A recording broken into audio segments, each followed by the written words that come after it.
Welcome to the Phone Transformer channel. In today's video, we'll show you how to archive a collaboration post on Instagram step by step. If you find this video helpful, please subscribe to our channel for more tech tips and tutorials. Let's get started.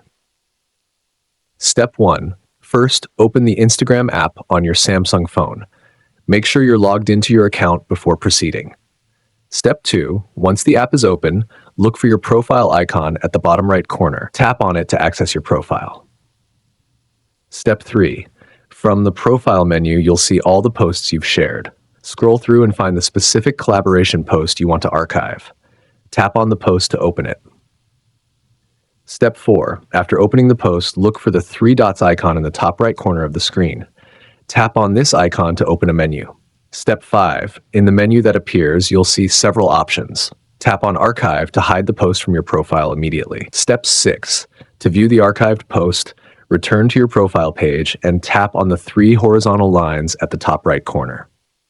From the menu, select Archive. Here, you can see all your archived posts in one place. And that's it. You've successfully archived a collaboration post on Instagram. Thanks for watching, and see you in the next video.